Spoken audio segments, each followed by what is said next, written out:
tout de suite aborder donc notre cinquième panel sur un sujet donc qui est fondamental et qui agite aussi, comme vous le savez, les historiens spécialistes de la Shoah, donc les logiques, en fait les logiques de guerre économique et idéologique. Donc je donnerai tout de suite la parole à notre premier intervenant, M. Amit Bazarslan, qui va nous parler précisément donc de la logique, des logiques idéologiques, démographiques et économiques du génocide. Je dirais que le génocide des Arméniens s'inscrit dans deux temps, un temps médian et un temps court. Le temps médian, c'est le temps de Sultan Abdulhamid qui commence en 1876 et ce temps marque la fin de la période des Tanzimat, les fameuses réformes de réorganisation. Les Tanzimat, l'ère qui a été inaugurée en 1839, se voulait réfondateur de l'État. Les hommes des Tanzimat, notamment les bureaucrates, avaient pris acte du périssement du modèle ottoman, du temps ottoman, et tentait effectivement de sauver l'Empire en imitant finalement le modèle de centralisation qu'on avait déjà en France, mais aussi en inaugurant le règne de ce qu'il estimait d'une élite éclairée, d'un absolutisme éclairé qui marginalise le sultan, mais en même temps qui introduise de la rationalité dans la gestion du pays. Et cette élite avait aussi pris acte que si l'Europe réussissait, la raison se trouvait dans le fait qu'elle avait introduit la notion de justice et la notion d'égalité. Et sans doute avec beaucoup de conviction et de bonne volonté, mais aussi au prix d'une très grande coercition et de violence, les hommes de Tanzimat ont voulu réaliser l'égalité entre les différentes composantes de l'Empire ottoman.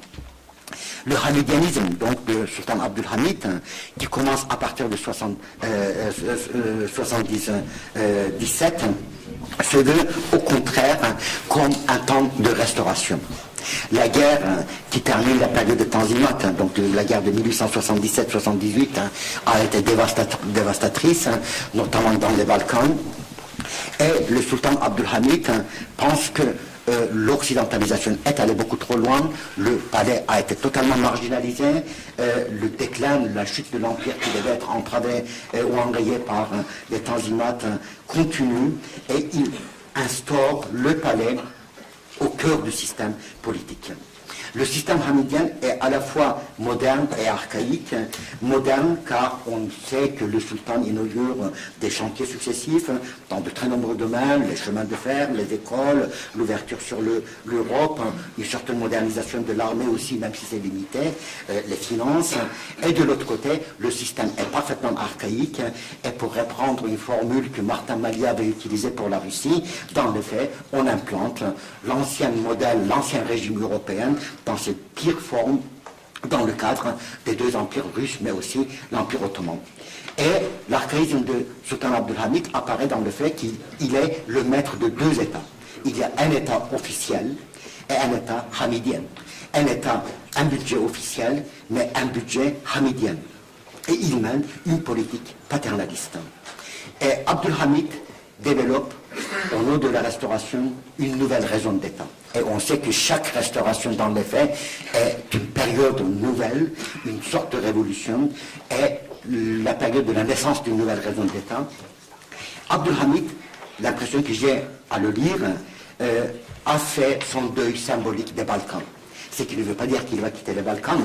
Au contraire, la révolte de Saint-Élie en 1903 en Macédoine est écrasée avec une très grande brutalité, mais il sait qu'un jour ou l'autre, les Turcs peuvent être obligés de se replier sur l'Asie mineure, espace qui est déjà redéfini plus ou moins comme l'Anatolie. Et cet espace doit être, d'une manière ou d'une autre, soit homogénéisé, soit les éléments islamiques, voire déjà turcique, il a la conscience de la turcité, doit être renforcé. À l'époque abdelhamidienne, on voit le discours biologique faire son chemin. Abdelhamid n'est pas social-darwiniste. Il a extrêmement peur du matérialisme biologique de Büchner ou de Haeckel. Il déteste la France, pays de l'athéisme, donc il ne peut absolument pas adhérer au darwinisme social, mais en même temps, le vocabulaire se biologise, les termes comme microbe, sang, chair sont constamment utilisés et la documentation que l'État turc a publiée sur l'époque hamidienne à propos des Arméniennes est constamment marquée par la fréquence de ces mots.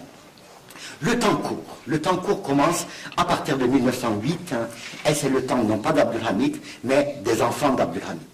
Ces jeunes, notamment des officiers mais aussi l'intelligentsia, formés pour l'essentiel dans les Balkans et qui s'est battu contre les comitats balkanique, grec, bulgare, macédonienne ou serbe, et qui s'est initié à la révolution, à une révolution plutôt nationaliste qu'une révolution sociale ou politique. Cette élite, nouvelle élite, se considère comme Evlad et Fatihan, les enfants des concurrents. N'oublions pas que l'Empire ottoman a été fondé dans les Balkans. Cette élite est écrasée par la supériorité intellectuelle des éléments chrétiens qui sont à la fois dans un nationalisme mais aussi dans une ouverture internationale. Et à la faveur d'une chronologie accélérée sur laquelle Yves Ternon a longuement insisté l'autre jour, cette élite prend le pouvoir graduellement en 1908. 1908, c'est le moment que l'ivresse de la liberté, là je me réfère aux travaux de François Georgeon, mais rapidement, à la liberté se substitue Zapturapt, l'idéologie et la théorie de la discipline et de l'ordre. On critique le modèle français qui est considéré comme corrompu et cosmopolite pour annoncer l'adhésion à un modèle allemand. 1908, c'est aussi le début d'une longue période de crise. La Bulgarie déclare son indépendance, la Bosnie-Herzégovine est annexée, il y a une politique de boycott à l'égard des commerçants chrétiens, on entre dans une logique graduellement paramilitaire, il y a le comité Union et Progrès qui incarne cette élite en grande partie, maintient cette structure clandestine. 1912-1913, c'est le désastre des Balkans, alors que le comité Union et Progrès avait voulu la guerre dans les Balkans, et s'installe la honte. La révolution n'a servi à rien en quelque sorte. La Bulgarie est devenue, la Bulgarie et les autres pays des Balkans sont devenus les maîtres en quelque sorte de cet espace. L'Empire perd pratiquement tous ces territoires dans les Balkans. Et deux mots, à partir de 1912-13, dominent le vocabulaire unioniste: honte et vengeance. Honte profondément vécue dans la chair, et la vengeance, car il faut effacer cette honte. D'autres facteurs interviennent. Alexandre Koyré disait que l'élite élite russe était à la fois occidentalisée et profondément anti-occidentale. Et on a l'impression que dans le cas de l'Empire ottoman, on a quelque chose d'analogue. C'est une élite largement occidentalisée et en même temps qui est une élite anti-occidentale.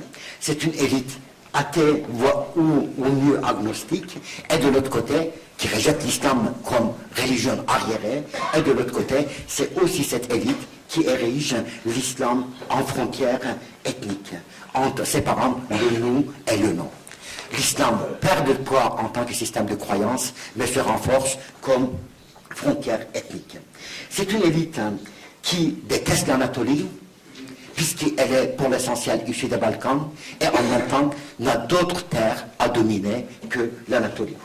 C'est une élite mystique, car elle se pense comme chargée d'une mission historique, et estime que ce que l'histoire avait refusé aux générations précédentes lui a été confié, autrement dit de sauver la turcité et l'empire, et de fonder un empire touranien.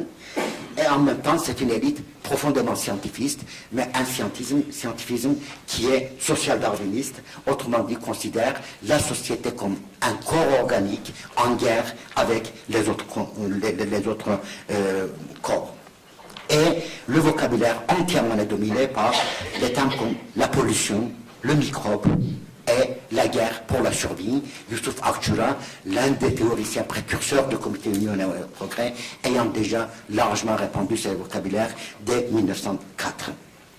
Et c'est une élite, Ümit Kurt, qui doit quelque part ici la montrer, se considère à la fois comme puissante et en même temps mazloum, opprimée, bichare sans solution, et comme une race abandonnée. On se présente comme le tiers-état de l'Empire. Les Turcs sont des tiers-états de l'Empire, et les autres, les chrétiens, et les juifs en partie, mais surtout les chrétiens, constituent pour eux le premier État et le deuxième État. Cette élite se présente à la fois comme bourreau, car elle est la puissance.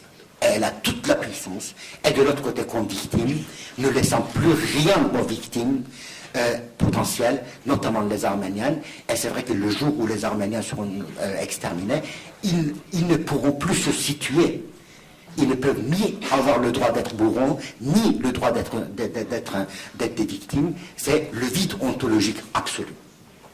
Et c'est une élite qui est dans l'attente de revanche, la revanche sur l'histoire. Et la Première Guerre mondiale est considérée comme le moment de la revanche turque sur l'histoire. Et lorsque vous lisez Talat Pacha, il est extrêmement clair pour lui, le seul enjeu de la Première Guerre mondiale, c'est l'Empire ottoman et la Turquie. Il ne sait pas, il ne voit pas qu'il y a aussi une histoire française, une histoire allemande. L'histoire turque, c'est la seule histoire qui intervient. La combinaison de ce mysticisme, de cette adhésion à la science, de cette conviction qu'il y a une mission historique, fait que cette élite développe un ethos tout à fait particulier. Un ethos qui est autoradicalisante, un ethos qui est basé sur la vie et sur la mort, et en même temps un ethos qui est profondément destructeur de tout ce qui est éthique. Le développement de cet ethos et la déresponsabilisation éthique vont parfaitement de pair, et on voit, y compris après 1914, dans leur texte, dans leur mémoire, il n'y a aucun regret. Nous avons tué, mais ce n'était pas un crime. Nous avons commis un meurtre, mais ce n'était pas un crime, car voilà, l'éthos est là pour justifier le crime.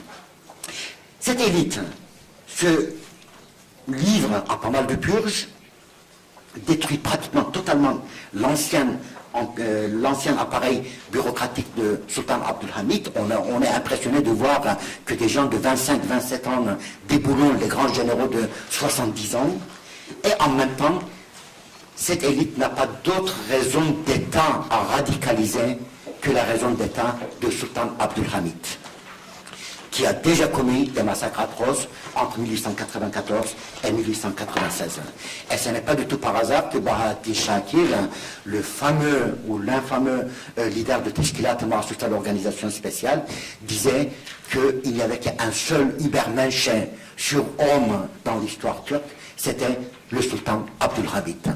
Donc c'est cet héritage qui finalement, ils vont se radicaliser, et ils vont radicaliser en banalisant la mort, leur mort, mais aussi, surtout, la mort en tant qu'espèce, car chaque nation, pour eux, constitue une espèce en guerre pour la survie, les unes avec les autres, et il n'y a pas d'espace pour tout le monde.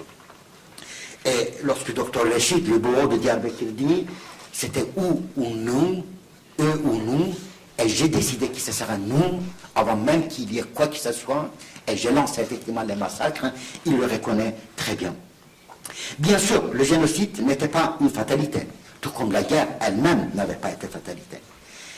La guerre en Europe a signifié le suicide de la cité bourgeoise, mais ce suicide n'était absolument pas une fatalité. Mais une fois que la guerre a été déclenchée, une fois qu'on est passé dans la logique de la guerre totale, et une fois que l'Empire ottoman est entré en guerre, suivi des premières défaites, le génocide, comme principe, comme réalité et comme pratique, a pu se réaliser en extrêmement peu de temps. La chute de sens, la chute dans le crime a eu lieu en très peu de temps, et ce qui est extraordinaire de voir, c'est qu'en 1914-15, l'État ottoman est laminé, mais rien ne marche. Sauf que dans le génocide, il n'y a pas d'un coup. il n'y a pas de grain de sable pratiquement. L'organisation est parfaite. Après la guerre, ces élites laissent pas mal de mémoire en déclinant toute responsabilité de ce qui s'est passé, y compris de la fin de l'Empire ottoman, car elles se considèrent comme acteurs d'une mission historique et non pas acteurs de l'histoire, et utilisent le terme de kader kuyusu, puis du destin, ou Tcharkfelek, la roue de la fortune. L'histoire nous a confié cette tâche, et puis on a échoué, nous ne sommes pas responsables, c'est l'histoire qui est responsable. En 1944, Hitler disait que si les Allemands devaient perdre la guerre, cela signifierait qu'ils ont mérité de disparaître, car ils n'ont pas été assez forts pour gagner la guerre sociale darwiniste, la guerre pour la survie, et on a l'impression que 30 ans avant, le comité Union et Progrès était exactement dans le même dispositif intellectuel et cognitif. Je vous remercie. Alors merci beaucoup pour ce très très bel exposé sur la logique, effectivement, on pourrait dire sociale darwinienne, donc des génocidaires, et dans les temps en plus. Et donc je vous en remercie. Et donc je donne tout de suite la parole à M. Vincent Duclerc, qui va nous parler justement de la logique pré-génocidaire des massacres, et qui est professeur dans cette belle institution. Merci, M. le Président. Je vais effectivement aborder cette question, mais sous un titre différent, qui est le titre de la communication publiée dans l'ouvrage, donc le génocide des Arméniens. Le titre, c'est la dimension génocidaire des grands massacres émiliens. Effectivement, ce titre est une réponse à une question qui n'est pas encore tranchée.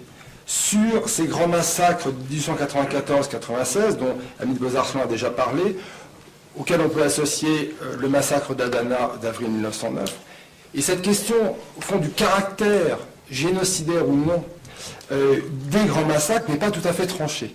Il y a des chercheurs, des spécialistes de la question qui envisagent effectivement cette dimension génocidaire, d'autres qui considèrent, comme par exemple Raymond Kevorkian, qu'on ne peut pas trancher car on manque de connaissances. Effectivement, c'est un événement, enfin c'est une phase de l'Empire ottoman qui n'est pas suffisamment étudiée et je crois qu'il faudrait lancer une grande thèse sur les grands massacres, en tout cas sur les massacres de 1994-96. Alors néanmoins, j'ai travaillé sur cette question à partir des témoignages et des analyses des historiens, des savants européens. Et je souhaite effectivement apporter une réponse en considérant ces massacres comme relevant d'une dimension génocidaire.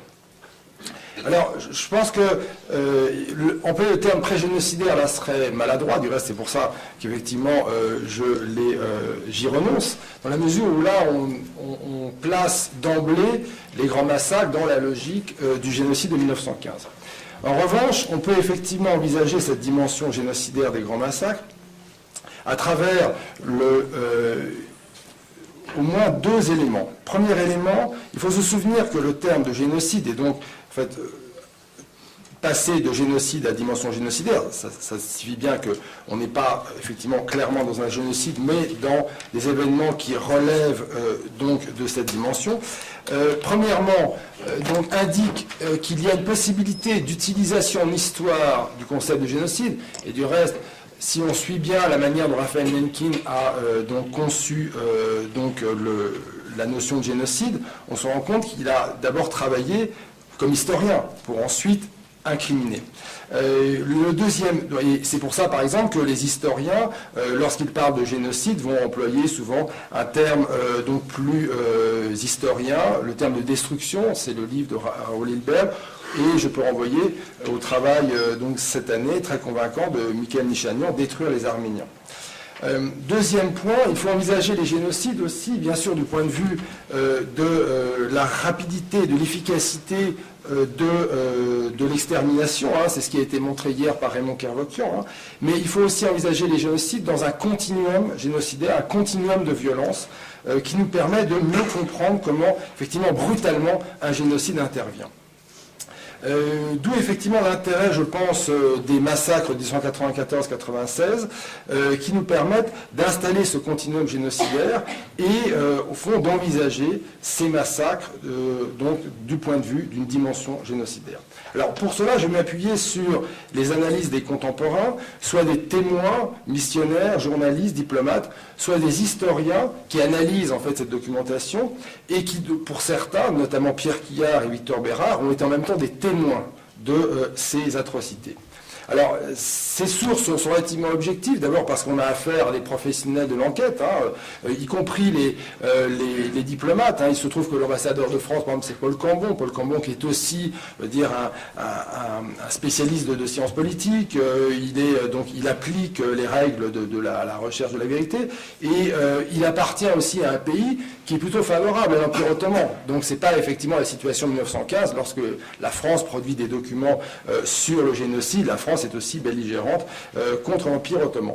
Et ce qui est intéressant, c'est qu'aussi les témoins, très rapidement, s'engagent à analyser. C'est très très intéressant de voir notamment le cas de Paul Cambon, l'ambassadeur de France, qui reçoit au fond cette information de ces différents diplomates, et je crois qu'il faut les Fernand Roqueferrier à Erzurum, Gustave Mérier à Diyarbakir, dont le récit a été édité par Clermont-Radion, Alphonse Sillère à Trébizonde, Maurice Carly à Sivas. Donc c'est effectivement un ensemble très intéressant d'hommes de terrain qui envoient leurs dépêches à Paul Cambon, et Paul Cambon les analyse vraiment en termes, je pense, d'historiens. Alors, ce que l'on constate, c'est que tous ces analystes des massacres établissent un jamais vu. En gros, ces massacres relèvent du jamais vu, on ne peut pas les comparer. Et par exemple, c'est intéressant de voir ce que dit Jaurès. Alors moi, je prends Jaurès là du point de vue aussi de l'historien philosophe. Et lorsqu'il parle à la Chambre des députés, le 3 novembre 1896, il dit « Il m'a semblé que toutes les horreurs de la guerre de 30 ans étaient déchaînées dans cet horizon oriental lointain et farouche. » Donc il a besoin de chercher un événement et de le concentrer pour essayer d'expliquer ce qui s'est passé en 1894-96. Et alors justement, l'effort néanmoins de ces témoins historiens, c'est quand même de définir. Ils définissent d'abord par le terme grand massacre. Grand massacre, et c'est une expression qui a été forgée et qui est relevée par Denis Cochin. Il dit oui, il insiste sur la notion de grand massacre, donc il distingue des massacres. Jaurès parle d'une guerre d'extermination qui a commencé. Je pense que le terme de guerre d'extermination nous apprend énormément. Victor Bérard souligne qu'il ne s'agit pas d'un redoublement d'atrocités kurdes, et insiste aussi, on va y venir, sur le caractère préparé, intentionnel. Alors néanmoins, il faut souligner les limites de ces témoignages, c'est leur polarisation sur la personne du sultan, le sultan rouge, et ça, François Georgeon, dans sa biographie, l'a bien relevé. Effectivement, cette polarisation empêche de comprendre aussi un certain nombre de mécanismes, donc notamment dans les vilayets arméniens qui subissent donc ces grands massacres. On peut parler aussi du missionnaire de Vannes, Frédéric David Green, qui souligne dès avril 1993, donc il voit bien aussi comment se préparent les grands massacres, le gouvernement ottoman semble avoir pour politique systématique d'écraser les Arméniens, et tout laisse à penser qu'ils vont être exterminés. Donc le terme exterminé est donc utilisé en avril 1993. Alors, si on continue dans l'analyse, donc plutôt dans la restitution de ce travail d'enquête et d'analyse, Paul Cambon souligne le 4 novembre 1995 que l'Asie mineure est véritablement en feu. Donc il montre aussi l'extension donc de ces massacres. Il dit on massacre presque partout. Donc c'est pas des massacres néanmoins localisés, même très violents, comme on peut le voir notamment en Russie contre les communautés juives. William Ramsay, qui est un ethnographe britannique, qui a voyagé dans l'Empire, donc forge l'expression de pays noirs pour désigner donc les vilayets arméniens, les vilayets où sont donc concentrées les populations arméniennes. On a dit que les vilayets n'avaient pas plus de nom, effectivement, les distinguant. Et il souligne que cette partie de l'Asie mineure est devenue un abattoir, on ne parvient pas à y penser. On ne sait pas, au fond, véritablement l'ampleur de cette situation, mais il dit, selon toute probabilité, les Arméniens seront exterminés. Alors, encore lui, vous voyez le terme extermination. À Paris, particulièrement, Nathalie Leroy-Beaulieu, Paul Passy, sur la vérité sur l'Arménie, Albert Vandal, l'historien qui fait une conférence le 2 février 1997, dénonce l'odieux système de gouvernement qui sévit en Turquie et qui aboutit aujourd'hui à l'assassinat de tout un peuple. Oui, l'extermination préméditée, méthodique, persévérante d'une race d'hommes, les Arméniens, voilà le spectacle que leur union de prince d'État. Jaurès, on en a parlé. Ernest Lavis, qui préface l'enquête de Victor Bérard, dit, pour la première fois en France, l'une des plus graves questions d'histoire contemporaine était exposée dans son ensemble, la genèse des massacres expliquée, l'indirecte complicité de l'État démontrée, donc l'une des plus graves questions d'histoire contemporaine. Il parle là du travail de Victor Bérard sur les grands massacres. Pierre Quillard, donc, fait de même, et on peut terminer cette brève évocation donc, de cette documentation avec le responsable de la chronique des faits internationaux de la Revue générale de droit international qui parle de violences continuelles et de proportions telles qu'elles paraissent viser la destruction totale du peuple qui les subit. Puisque Hans Luca Kieser a évoqué, a mentionné Lepsius, il faut rappeler que Lepsius a commencé par enquêter sur les grands massacres avant de travailler sur 1915. Alors sur la base de ces sources, et donc je vais faire une rapide analyse pour rester dans mon temps, on peut établir un ensemble de faits qui plaident pour reconnaître à ces grands massacres une dimension génocidaire. Et donc là, je m'appuie, si vous voulez, sur aussi la qualité intellectuelle et scientifique de ces sources, que je considère comme relevant effectivement d'une méthode historienne et scientifique. Alors, mis à part les réserves que j'ai établies concernant particulièrement Abdulhamid II, qui empêchent une compréhension complète des mécanismes d'État. Alors, premièrement, et là je vais retrouver ce qu'a dit Hamid Bozarslan, on a une politique d'État clairement hostile aux Arméniens, donc désignée comme ennemi intérieur, avec ce vocabulaire donc, qui se biologise, Hamid Bozarslan l'a souligné, et il a souligné, et je le reprendrai, que effectivement, les unionistes en 1915, je veux dire, installent Abdulhamid II comme une référence dans leur politique. Deuxième point, et alors il faut souligner aussi que dès ce moment, Abdulhamid envisage donc de faire de l'Anatolie donc une sorte de lieu de renaissance à la fois musulmane et turque, en face des défaites continuelles de l'Empire ottoman sur le front du Moyen-Orient arabe et surtout dans les provinces européennes de l'Empire. Deuxième point important, c'est ce caractère préparé, doublement préparé, à la fois, donc il y a les moyens de l'État qui sont mobilisés, je vais en parler, mais surtout, également la population qui par exemple doit signaler en marquant à la craie les maisons donc des Arméniens avant d'être détruites, et puis surtout une vraie politique aussi de préméditation en organisant, en poussant les Arméniens à résister, simplement pour survivre, et cette résistance déclenche ces grands massacres. Donc il y a des vraies provocations, y compris par exemple à Constantinople, on laisse les Arméniens manifester, alors que Victor Bérard le souligne bien, le sultan donc est au courant de tout dès qu'il y a 4 personnes qui se réunissent. Et du reste, Noémie Lévy a fait une thèse très intéressante sur la police à Constantinople à ce sujet. Alors, il faut voir aussi comment s'organisent les pouvoirs d'État avec cette dualité.